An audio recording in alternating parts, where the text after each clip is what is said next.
Hello, everyone, and welcome into this episode of the Bear Down Buzz podcast. As always, myself, Eli, joined by Joe and Isaac.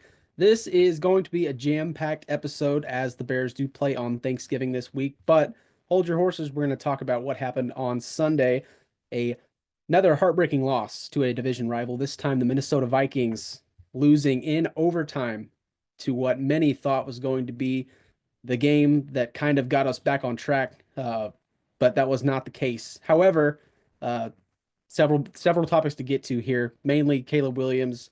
But first, I'm going to start things off with the defense. I don't want to bring us down too much, but since that Washington game, this defense has just not performed very well. You know, at times, obviously there's talent on this roster on the defense, and that was a big point of emphasis going into this year is that the defense was going to pick up where it left off. And for the first half of the season, it was playing at a high level, but ever since the fail Mary against Washington, it just has fallen off the tracks. I have yards per game from each of our last five opponents. This is yards per game. Washington, 481 yards in that game. Now, a lot of that was inflated because of the deep completions to McLaurin every now and then, but still, 481 yards of offense given up from Matt Eberflus's defense. In the Arizona game, 350 yards given up by our defense. In New England, a game in which we all thought the Bears could kind of right the ship. We only scored 3 points in that game offensively, but we gave up 328 yards of offense. Against Green Bay last week, 366 yards of offense given up by what everyone considers to be a pretty good Bears defense. And this past week against Minnesota, 452 yards of offense against this Bears defense. And uh, the storyline of that game, Justin Jefferson was limited to, I believe, 27 yards. And, when you limit Justin Jefferson to 27 yards, yes, five targets, two receptions on 27 yards. You think you have a pretty good shot to win a game when you limit arguably the best receiver in the game to 27 yards. But the story of that ended up being Jordan Addison had himself a heck of a day against the Bears secondary, 8 receptions for 161 yards, and TJ Hawkinson had himself quite a day as well. But all in all, for the last five games, this defense has led up 395.4 yards per game. That's since week 8. And we've talked about Matt Eberflus quite enough this year, and it's been a big topic of conversation this week. Is that the defense was his saving grace, even from the last few games of last year. Everybody said he rallied the troops and rallied this roster to a 7-10 record, and going into this season. Again, the first half of the season, the defense looked phenomenal, and it looked like it picked up where it left off, and maybe even got better. But now you look at the whole story, and we've mentioned it on this podcast before. What leg does Matt Eberflus have left to stand on? And it's not the defense. He can't count that anymore because, arguably, this game against Minnesota, the defense was the deciding factor in what should have been a heroic comeback for Caleb Williams, his one of his first fourth quarter comeback wins to send it to overtime. And, he has some fault in that too. But the large part was the defense and Matt Eberflus as a whole, just terrible decision making. But the defense didn't perform when it needed to against a division rival. And this was a winnable game, 100%. But I think prior to this game, we all thought that this Brian Flores defense was going to uh, pick apart our offense and make Caleb look confused and everything like that. But that wasn't the case. And Isaac, I'll kind of give this to you now. Caleb Williams looked absolutely phenomenal, aside from a few drives here and there. Converting on third down and multiple long conversions by Caleb Williams as a rookie against what many consider to be one of the best defenses in the league. Just kind of paint us a picture of what you saw from Caleb Williams yesterday and why it was so impressive for, yeah, a rookie to where the offense had been struggling the last few weeks, but now Thomas Brown seems to have put together back-to-back performances for Caleb, and this offense at least seems to be improving. So Isaac, give me your thoughts on Caleb Williams yesterday and the offense as a whole. Yeah, so like you said, Eli, I think Thomas Brown has been a major reason why Caleb Williams has been so good this past 2 weeks. And I don't want this Vikings loss to overshadow the fact that Caleb Williams arguably had the best game of his young career so far. So he finished the game 32 of 47 for a career high 340 passing yards, two touchdowns, no interceptions, and I believe it was 33 rushing yards. So he was doing it all against a Brian Flores-led Vikings defense. And I'm going to read something to you guys. So Caleb Williams in weeks 1 through 10 with Shane Waldron as his offensive coordinator, he had a 60.5 completion percentage, 198 passing yards per game, nine touchdowns to five interceptions, 81 passer rating, and an average time to throw of 2.9 seconds. So keep that in mind. Now, going into these last two games with Thomas Brown as offensive coordinator, all of the numbers have skyrocketed up. So his completion percentage went up 10% to 70.5%. His passing yards per game went up to 285.5 yards. He has two touchdowns, no interceptions. His passer rating went up from 81 to 99.9. And his average time to throw, which I think is the most important part of why he's been doing so well lately, has gone down from 2.9 seconds to 2.42 seconds. And you know what? Like, when you watch Caleb Williams on Sunday against the Vikings, you could see how special he is. I mean, there's multiple times where it was second and long, third and long, it was a fourth and four, and he was converting it. Whether he did it out running out of the pocket and throwing it down to Swift for that amazing play, if he was throwing it into tight windows to Keenan Allen, he was running out. He literally jumped over a guy that was on the ground to get that fourth down towards the end of the game. I mean, he was doing everything. And not only that, the last two games against the Blitz, he has an 86.2% adjusted completion rate with 276 yards, four big time throws, and zero turnover worthy plays. When I hear statistics like that for a quarterback, that's who I want on my team. And, I think I might be biased because I'm a Bears fan, but the way Caleb Williams has played these two games, he is playing like a top 10 quarterback in the NFL. And I don't think that's something that you can argue. I think if you look in this two-game sample size with Thomas Brown, I think Caleb Williams has really shown why he's the number one overall pick. And it's just remarkable that a minor change, like just firing the offensive coordinator, promoting someone that's already been in the building, can have such a big difference. And this Bears organization, like, it's painfully obvious like what is the problem in Chicago right now, and that was Shane Waldron, which he's gone, thankfully. It's Matt Eberflus, but she's still the head coach. I don't know why. It's because the ownership is incompetent. They're too cheap. They don't want to fire Eberflus, but I think that's a major reason why. The Bears still have Chris Morgan as the offensive line coach, but she really hasn't done anything to help the Bears offensive line. And it all comes from ownership. I think ownership is such a big deal in the NFL. That's how you see teams like the Commanders and Lions. All of a sudden, they're really good. A lot of people think that those teams were really bad, a couple years ago and for a while, and it was true. They weren't the best NFL teams, but now look at them. And it's because they have new ownership. And you tie that to that, and then you look at other teams like the Cowboys, the Jets, the Bears, the Bengals. They don't have good ownership. Some of these teams had really good rosters. Like the Jets had a really good roster on paper before. The Bengals have a really good roster. I mean, with Joe Burrow and Jamar Chase, they could be so much better than their record is right now.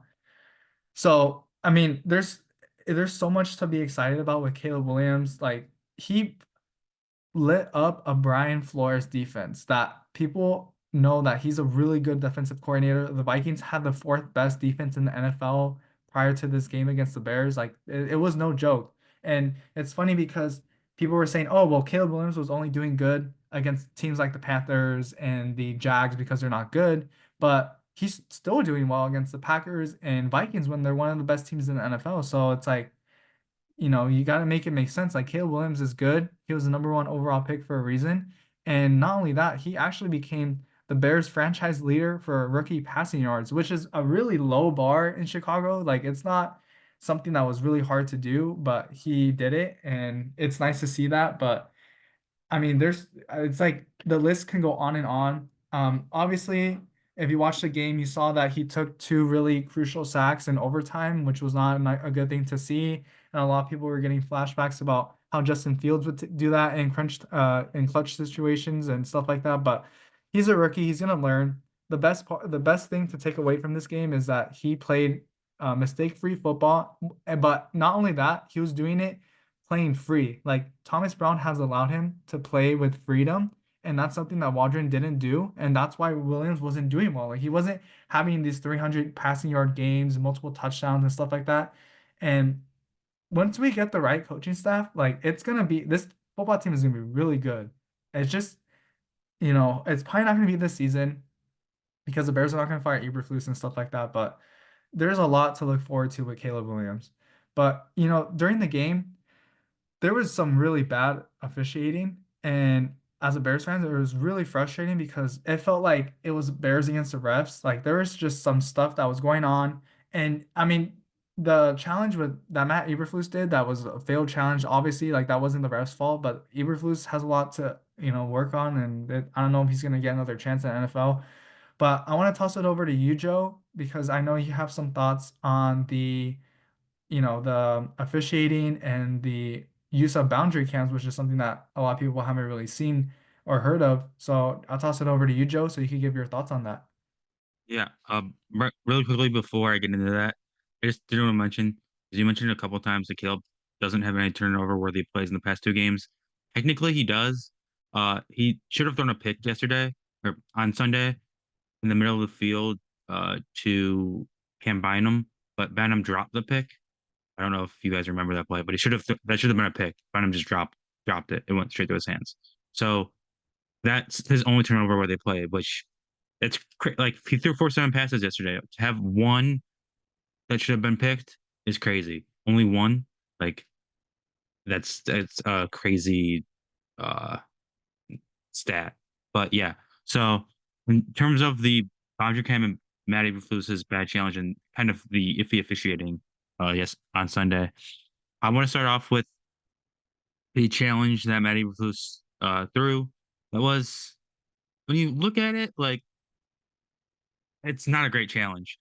It was the 69-yard pass to Jordan Addison.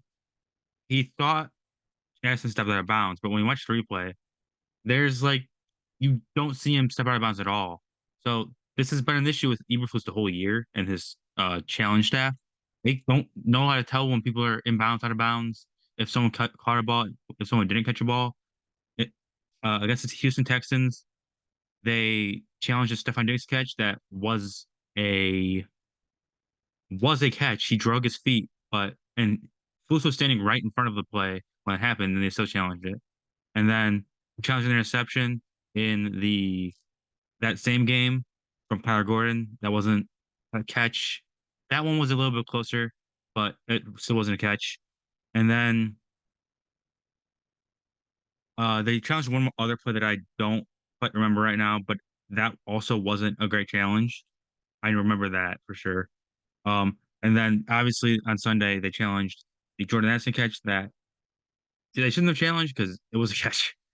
Um, and I on that play when they were doing the review, uh, Mike Pereira of the NFL officiating office, he he was talking on the broadcast about how the NFL's boundary cams installed in some stadiums but not all, and they can't use them on challenge challenge plays, but they can use them only.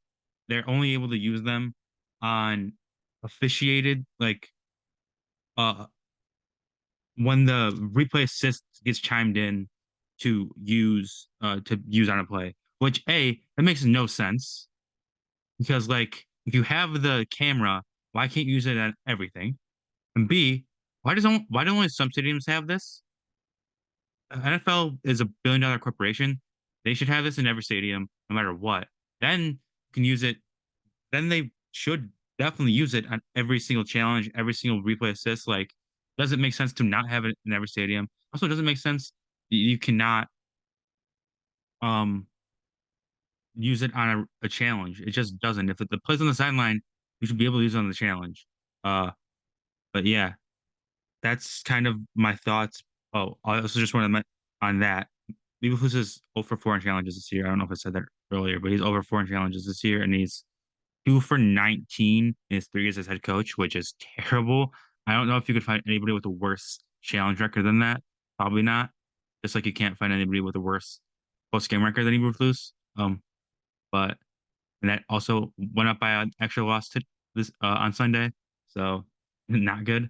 But other than that, the officiating in this game was kind of iffy. There was a couple calls that uh Bears fans kind of got iffed by. So Jalen Johnson had a PI in the first half uh on Justin Jefferson. Now, if you watching the play, like watching the replay of the play, it's definitely PI. He like grabbed his jersey and he grabbed his arm. We didn't like the call because that's how Jalen Johnson plays, but it's PI. But the worst the worst no call that happened was on the uh the jet pass that DJ Moore threw to Rome Dunze down the field. There was definitely PI on that call. The referee did not call it. The Now the quarterback did get his head around, but it was after he had already made contact with Rome. So I think it should have been PI. I think a lot of Bears fans think it should have been PI. The broadcast I think even thought it was PI, and they were surprised it wasn't called.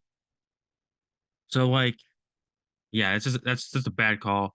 And then another play earlier in the game that was challenged. This time this challenge was by Kevin O'Connell, but it was Keenan Allen's catch, the toe tap catch on the sideline that wasn't actually a catch because Keenan only got 1 foot down technically, but on the field it was called a catch, and he was wearing white shoes, so it was very hard to tell if he actually was out of bounds or not.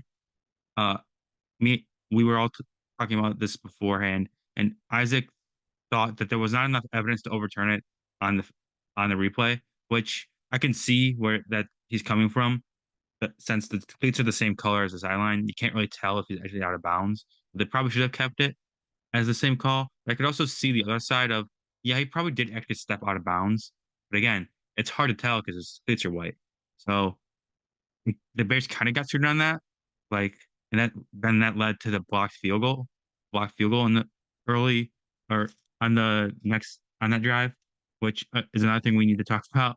Eberflus, this is the second time the Bears have had a blocked field goal in the same amount of weeks, which it's that's terrible. They need to fix that. But yeah, um, that's basically my whole thoughts on the Bundra Cam and Eberflus's bad challenges. Eli, I'll toss it back to you with anything that any thoughts on anything we said or any more thoughts on the defense. Yeah. So one thing, actually, two things I forgot to mention about this defense was that the run defense was horrific. Once again, let me pull up Aaron Jones' stats in this matchup: 4.8 yards per carry. Obviously a score. He did have a fumble on that first drive when the Vikings were at the 2 yard line, I believe. So, at that point, it seemed somewhat promising. I know Jones had a long run on that drive as well, 41-yard run, I believe. But he had 22 attempts for 106 yards with a score and 4.8 yards per carry. That's not great. And it hasn't been for the last few weeks, this run defense. Even Cam Akers kind of had a serviceable game, 3 attempts for 19 yards, which is totals out to be 6.3 yards per carry. So, it wasn't a dual-headed monster, so to speak, but, he was efficient in the snaps that he had. And this Bears defense, especially the rush defense, has just not played well. And Joe, you mentioned it beforehand. I have to look at like exactly what the downs were, but I want to say it was like 1st and 20, and then it was like 2nd and 13 and third. I have it pulled up somewhere, but it was just an astronomical amount of times where the Bears had gotten the Vikings in whatever and long, and they just kept converting simply because Matt Eberflus. It was astounding to me. He gave them about 10 to 15 yards of cushion when he was playing that, just the prevent and the zone defense that he likes to run. You have to be consciously aware of what type of situation you're in. And again, that's one of the things with Matt Eberflus to where he's not that guy, and he just for whatever reason doesn't like to play aggressive in these situations. He's just way too conservative with the defensive play calling now. I don't think that's ever changed, but it just seems like the defense performed better in those situations. But he was bending and not breaking, but he was bending too much to where, we've got them pinned to where it's second and way longer than manageable. Um, and they would deliver a strike for about 11 yards, and that would put them into a more third and manageable situation, and they would just dink and dunk all the way down the field, and they would have these long completions to where they would have 10 to 15 yards of cushion, and the corners wouldn't come up, and they would complete. It would convert. It was just astounding to me. Again, I have that pulled up somewhere that I'd like to really look at in depth, but it was just simply amazing to me, that they had so many of those situations. Joe, I'll toss it to you. You might have some more I have information the on that. specific down and distances that I wanted to Perfect. mention, and I you probably want to mention too. So they had a 3rd and 14, and on that play, that was in the fourth quarter. That play, Nick Mullins came in because they hurt Sam Darnold on the play before. They allowed Aaron Jones to get a first down on that play because they were playing that prevent style defense, and he was wide open in the middle of the field. So that's terrible. And like you said, they had a first and 20 that I don't think got to third down. I think they got 7 yards or 8 yards on first, and then they got 12 yards on second, which still terrible. The first and 20, it should never happen. And then in overtime, I think it was 3rd and 10, and they converted 3rd and 10 with another play that was before the sticks, and they ran to get the first down after catching it. So those are three terrible plays that you should never allow to happen when you're in that position in the game.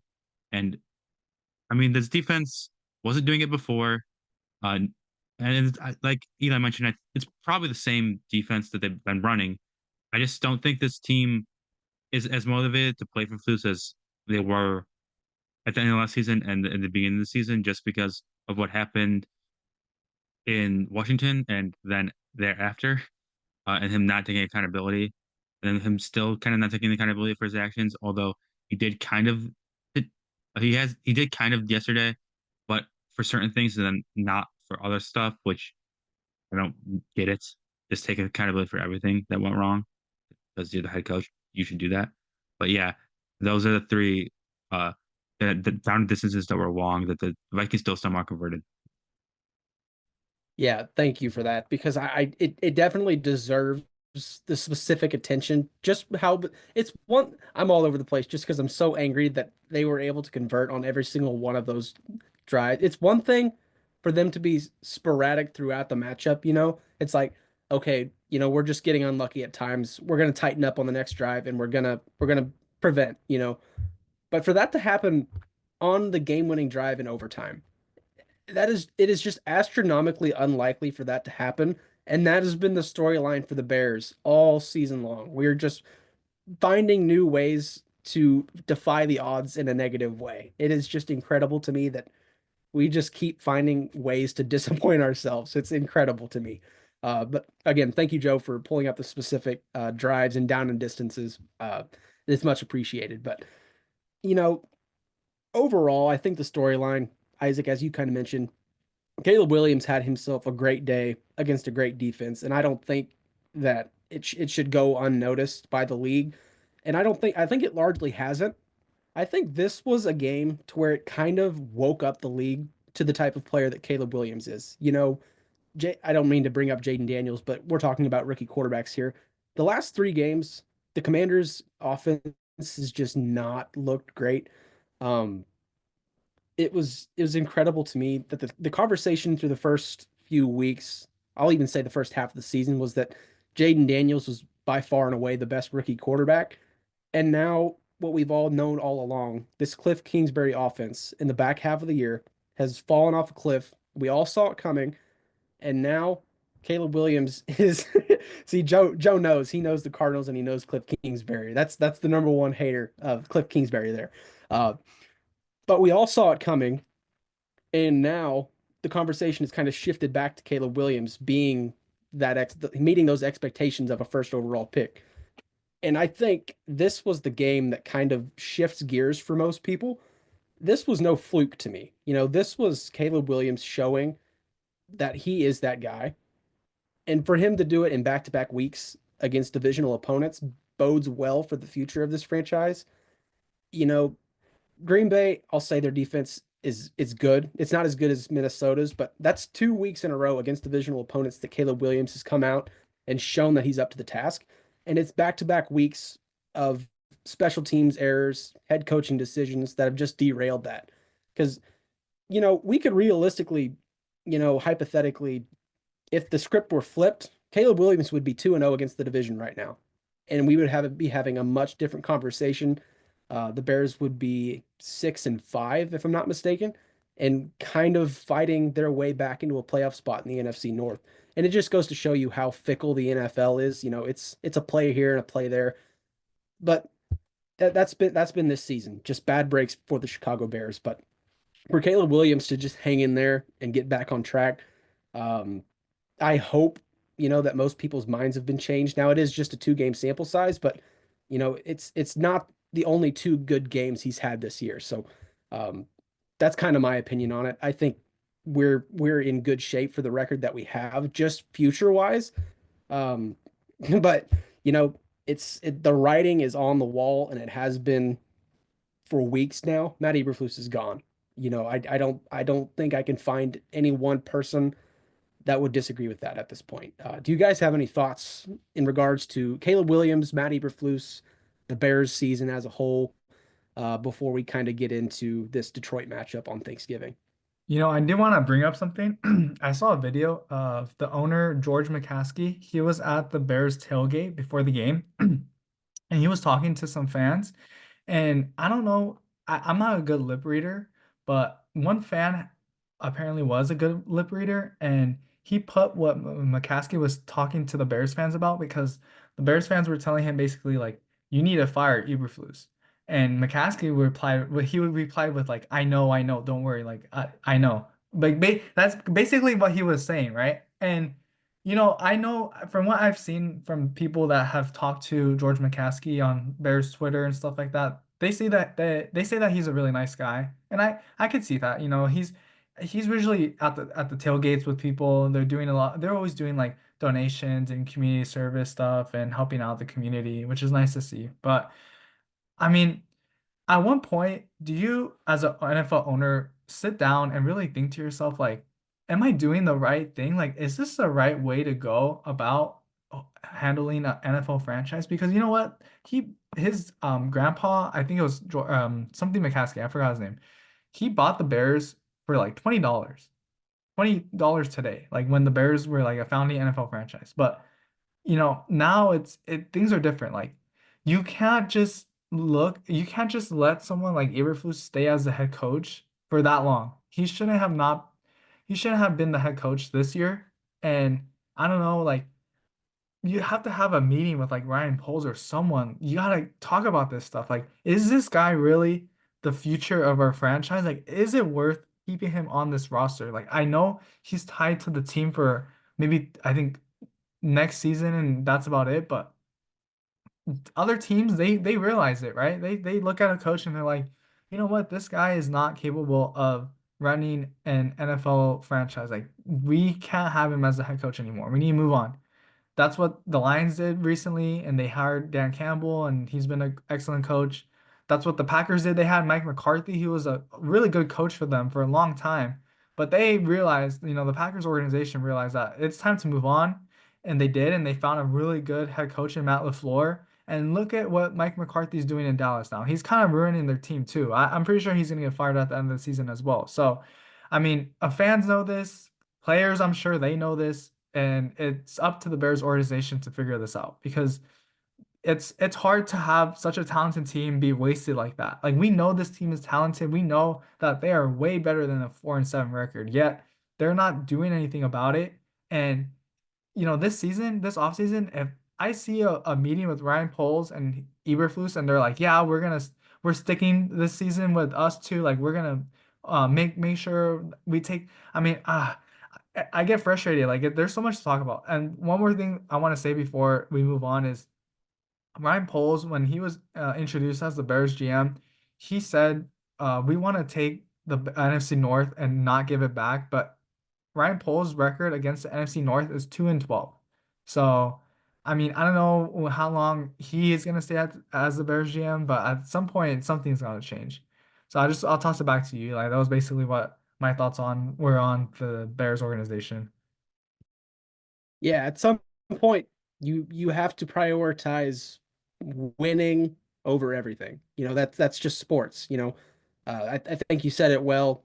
The McCaskies seem like a great family and great people, but this isn't a mom and pop league. You have to invest and you have to be willing to put everything on the line to win games and win championships. And that's just not where the Bears are at right now. But an organization that seems like they are on their way to that right now is the Detroit Lions, as you kind of laid out for everybody. But we do face the Detroit Lions on Thanksgiving at a record of 10-1. They are the only loss on the season to the Tampa Bay Buccaneers. And fellas, this seems like a tough mountain to climb for the Bears. There is just nothing about this Detroit Lions team right now that screams weakness. Now, I'm sure you could point out some examples, but when their backs have been against the wall, they just seem to keep winning. Obviously, aside from Tampa Bay, their only loss of the year, but this is a team that's built to win. It's built to come from behind, which they haven't had to do a lot this year, and it's built to just win in spite of everything right now. They are inspired and they're just rolling right now. And to most people, aside from the Chiefs, they seem to be their Super Bowl favorite. I feel in the NFC at least. But let's kind of get into this matchup. It is unlike most weeks for us, so the injury report isn't as set in stone. Uh, but kind of looking at this injury report for the Detroit Lions, I'll start it off there. There are several listed names from what they've got on here. Obviously, a laundry list on the injured reserve, some big names on there. Alex Anzalone at linebacker, Ennis Rakestraw, their rookie there, cornerback on the IR, eligible to return in week 16. And John Kaminsky could return later on in the year in the playoffs. But this week, Montgomery was injured in that game against the Colts, I believe. I might be mistaken there. So it was the Colts, but yeah, Monty was held out he was injured in the third quarter, I believe, and was just held out. So he still got a chance to play. Amon Ra has a knee injury that popped up. Khalif Raymond was also injured with a foot injury in week 12. And to round it out, Taylor Decker, DJ Reader, and Carlton Davis were all popping up on the injury report on Monday. But there's a little bit to go until Thursday, but there are some big names there. So Isaac, I'll start it off with you. Do you have any thoughts when it comes to Detroit? There's some big names on there, but your thoughts on what seems to be an early injury report, but it could spell out a path to victory, perhaps for Chicago if some of these names can't go. Yeah, I think Amon Ra is probably gonna play on Thursday. We'll have to see. I mean, like you said, like this is just an estimated injury report, and same thing for the Bears. Only two names were on that list. It was Ryan Bates and Elijah Hicks. Bates was limited with a concussion, and Elijah Hicks was out with an ankle injury. But that's again, it's an estimation. Um, I think the biggest injury is probably Monty because that guy would definitely play with extra juice, especially against the Bears, because uh he the way he left was kind of a bittersweet moment for him because obviously he liked playing with the Bears. He had fun with Justin Fields and stuff like that, but he ended up going to a better team, which is good for him. He looks really happy in Detroit. But the way I think Ryan Poles handled that situation kind of made him a little salty. And I kind of wrote an article about that earlier, but if Monty doesn't play, that'll be a huge advantage for us, definitely, because the the Sonic and Knuckles combo with him and Jahmyr Gibbs is just so deadly. It is one of the main reasons why they are 10-1. Um, Aside from the fact that Jared Goff has been playing really good football as of late, besides the Houston Texans game where he threw 5 interceptions and they somehow won, which is crazy to me.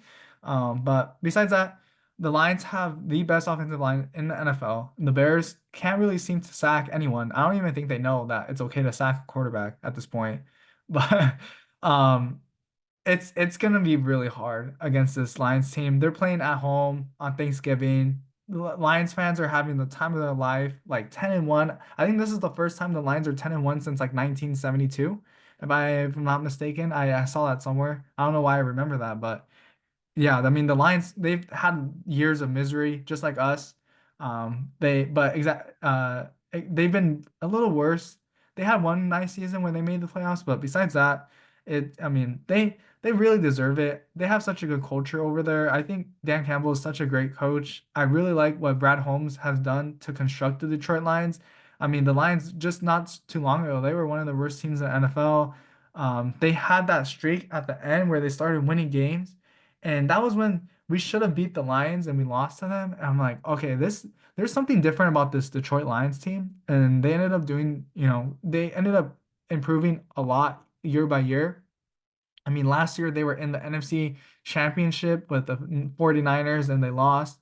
And I hate to say this, but like the Lions seem like they're destined to make it to the Super Bowl this year. I can't think of a better team besides the Detroit Lions. And I don't want to root for any NFC North team. I'm not going to root for the Lions even in the Super Bowl, but I'm just saying how I see it, and I think that the Lions are going to be in the Super Bowl. Hopefully it's not against the Chiefs. Hopefully it's like the Bills or the Ravens or Texans or someone else. But yeah, I mean, it's going to be a really tough game for the Bears. I think what I want to see is a little bit of what happened last game against the Vikings. I hope it's not another heartbreaking loss because I don't know how many heartbreaking losses the Bears can take before it just all blows up. But I think what I want to see is Caleb Williams proving again that he can play well against tough competition and especially in the division. I want to see the offense keep on having more momentum. I would hope to see the defense play better than they did against the Vikings, but I mean, we'll see. The Lions are really good. I don't expect us to win, but kudos to the Lions for building this culture up, building this team up. They are who they are. The 10-1 record is not a fluke. Unlike the Chiefs, I think it's a little bit of a fluke that they're 10-1, but I don't want to get anyone upset. But that's basically my thoughts on the Lions. And I'll toss it over to you, Joe, and your thoughts on this matchup against the Detroit Lions on Thanksgiving. I want to ask you like real quick: Is Perry Arnold off the injury report? Let me confirm that real Because quick. he did not play Um, Sunday. If he's not gonna he play on was, Thursday, go ahead. yeah, he was a full participant on Monday with a groin injury. So it seems like All right. though it was estimated, of course, because so you don't know 100%, but it seems like he is on the right track to play. Okay, so if he plays, that's a big for them because if he didn't play, I think the Bears could destroy the secondary with the receivers. I still think they have a pretty good shot, but with Errol Arnold, it's going to be a little bit harder, especially if they don't. If Carson Davis misses, I think that's also big for them. I agree a lot with what I just said about if they miss Montgomery, that's huge for the Bears. Even if even if they don't, if he's gone, even if he's gone, Gibbs is probably still gonna have a huge game against us. But if he's there, the Lions are gonna rush for like 300 yards on us. Just that's what's gonna happen. They'll rush for 300 yards. They'll win huge, uh, or they maybe not even win huge. Maybe they'll have their guys like start sliding just to run clock. I don't know if Dan Campbell would do that, but that'd be a funny strategy. Um, but yeah, if Monty's gone, it's big. If Carlton Davis is gone, that's big. Uh, and then yeah, the Bears obviously it's estimated injury report, like we've said multiple times, but only to have only two people on that right now was good. Uh, again, we're recording this Monday, so Tuesday and Wednesday it might get bigger because they do. I think they have an actual practice tomorrow. Uh, so who knows? It might get bigger. Hopefully, it doesn't though. Um, but yeah, that's kind of my thoughts on the injury report. In terms of the overall game, like Isaac said, I'm a little bit afraid that we're gonna get killed. Uh, Lions very good on offense. The defense is okay. They lost 800 early in the year, which really hurt them. But their offense can score 50 on about almost anybody. I think they're gonna score 50 on the Bears, which that's not good. We're gonna be embarrassed on Thanksgiving, and that's not what I want. But yeah, I'll pass it over to you again, Eli. Uh, yeah, Yeah, it is once again, as I kind of mentioned, it seems like a very tough task for for the Bears to beat the Lions on Thanksgiving. The only thing that you can really cling to hope for um, is history, which unfortunately the Lions have done a good job lately of reversing that and writing their own new history. This is not the same old Lions anymore. Last year, I'll admit there were moments into which I was like, this Detroit team, it doesn't scare me. It's the same old Lions. They're gonna fall into their ways once again. But this year, to me, has absolutely proven that they are not the same old Lions, and this is completely uh, new culture over there in Detroit. So yeah, props to them for having flipped their own script.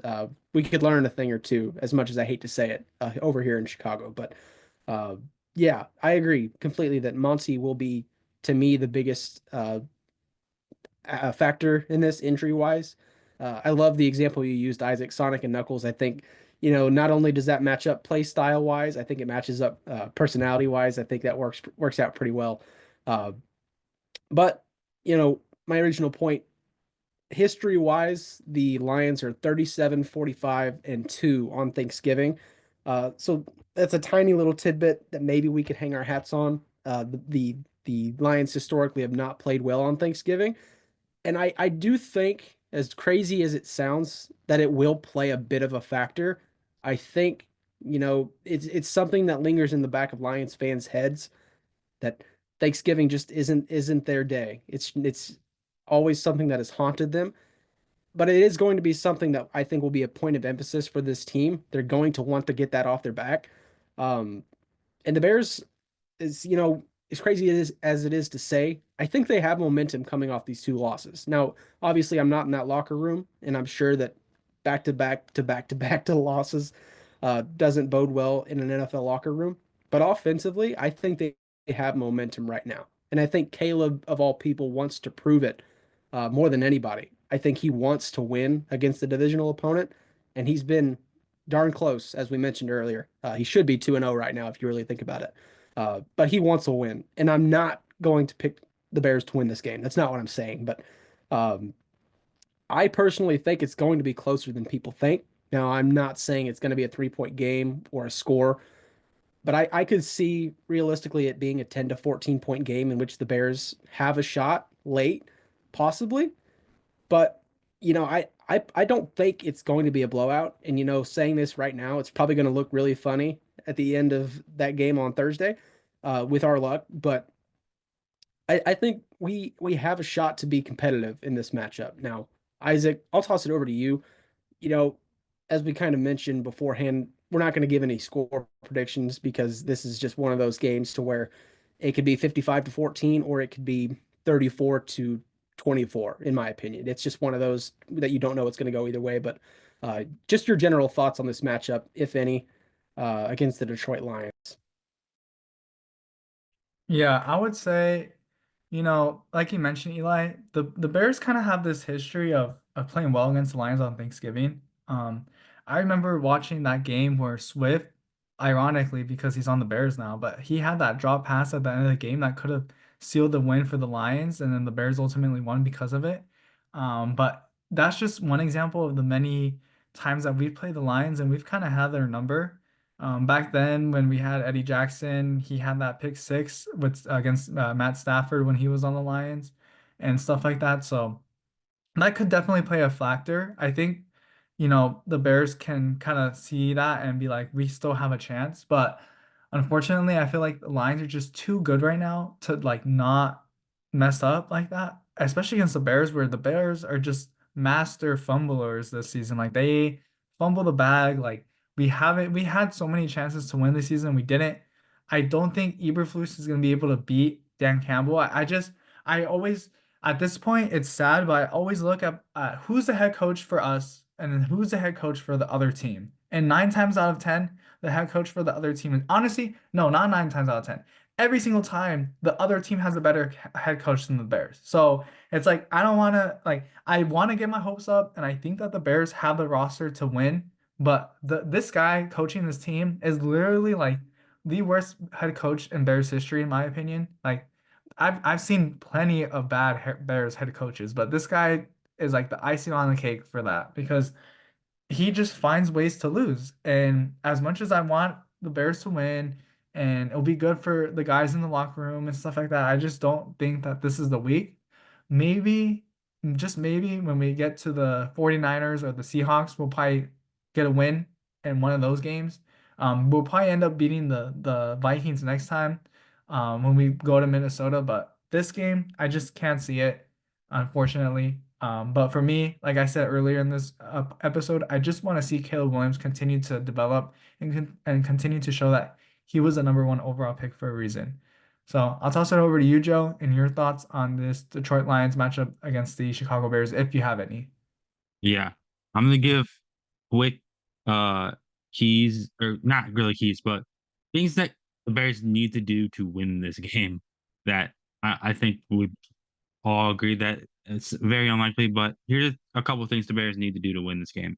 First of all, they need to somehow minimize the run game. I don't think it's going to happen. The Bears have not had a good run defense this year, but if they could somehow figure something out against probably the best rushing team in the league, uh, they have a little bit of a shot. It's like I said, most likely not going to happen, and the Lions are probably going to run all over us.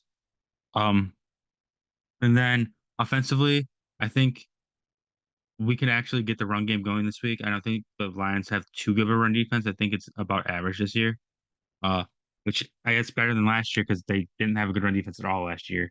So I think the Bears will be able to get some running game going, and then obviously get the ball to your weapons like you have been doing the past 2 weeks. I actually have faith that we can do that after what we've seen Thomas Brown do the past 2 weeks. Uh, but yeah, I think getting Caleb, continue getting Caleb. Can continue to have Caleb get the ball quickly, and yeah, that's how I think we can win. I don't think it's a high chance it's going to happen, but that's what my little three things that I think the Bears need to do to win. I'll pass it back over to you, Eli. Yeah. So to me, yeah, I think it's all about improvement this week. And this will be a good measuring stick to see where the Bears are at in this division. We've seen it in back-to-back weeks. They've been competitive and they had chances to win against two of our three divisional opponents.